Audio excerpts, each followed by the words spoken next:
Masya Allah, rajanya Ustaz Jazlan. Lah, laki Melayu terakhir. Masya Allah. Hai, berapa lama entah ni punting kelas? Adalah 4 kelas. Jadi kena ni buat balik, cover balik assignment tertinggal ni. Kan banyak kerja ni. Lepas tu Ana ada bagi tahulah dekat aunty apa, makcik hantar tu.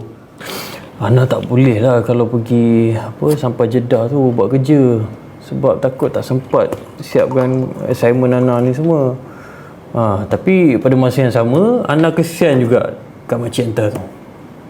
Dengan tengok dia macam tak cukup bekerja je. Ni trip yang kau kasih ke? Itu. Ada apa-apa ke? Ada apa-apa? Ada macam terjatuh cinta ke, suka ke, ada? Allahu Rabbi, hantar ni tak payahlah jadi macam Umi Ana tu. Suka nak menjodoh-jodohkan orang. Ini semua pasal dia lah. Tak boleh Syekh, tak boleh, susah. Susah itulah yang banyak bawa kebaikan. Hantar tak kenal lagi perangai dia, tak pernah jumpa dia lagi depan-depan. Kalau hantar jumpa dia depan-depan, tahulah perangai dia macam mana. Nauzubillah. Allahu Akbar. Ni cakap pasal dia baru nak ingat. Nak kena remind dia pergi Masjid Nabawi ziarah.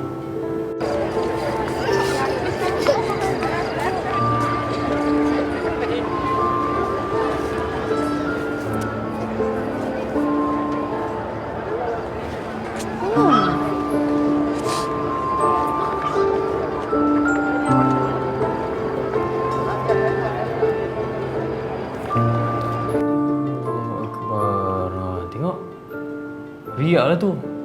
Siap hantar gambar macam ni lagi kat masjid.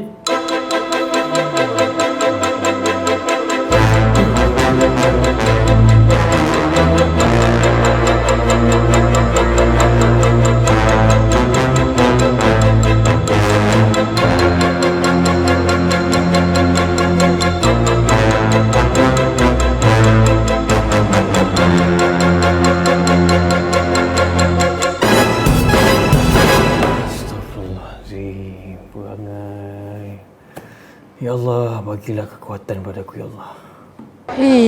Dia ni kan sukalah buat naik angin aku. Depan muka pun boleh naik angin, kat message pun boleh naik angin juga. Annoying tahu tak?